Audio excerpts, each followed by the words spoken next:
আসসালামু আলাইকুম রহমতুল্লাহি ওয়া ইন্নাল হামদুলিল্লাহ, সমস্ত প্রশংসা আল্লাহ তাআলার জন্য। স্বামী স্ত্রীর মাঝে মহাব্বতের একটি তদবির। আপনার নকশাটি দেখতে পাচ্ছেন।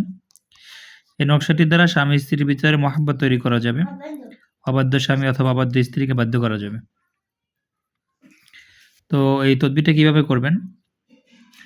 তদবিরটা লেখার আগে অবশ্যই পাক পবিত্র হয়ে নিতে হবে। নকশা যেভাবে লেখা আছে এভাবে মেশক জাফরান কালি দ্বারা লিখবেন।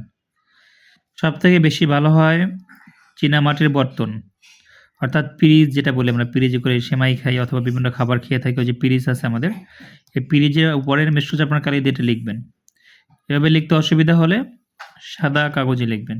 মেশক জাফরান কালি দিয়ে লিখতে হবে, যে কালিটা পানিতে ধুলে যেন উঠে যায় এরকম কালি দিয়ে লিখতে হবে।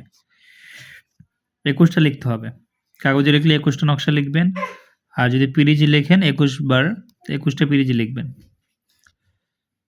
লিখে প্রত্যেক দিন একটি করে ভিজাবেন পানিতে। ভিজিয়ে সেই পানিটা, যে লেখা উঠে যাবে সেই পানি স্বামী স্ত্রী উভয় পান করবেন।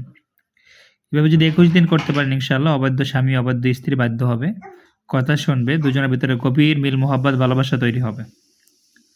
আমলটি পরীক্ষিত, ইনশাআল্লাহ করে দেখতে পারবেন।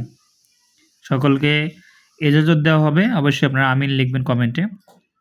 ভিডিওটি ভালো লাগলে অবশ্যই লাইক, শেয়ার ও সাবস্ক্রাইব করে পাশেই থাকবেন। আসসালামু আলাইকুম ওয়া রাহমাতুল্লাহি ওয়া বারাকাতুহু।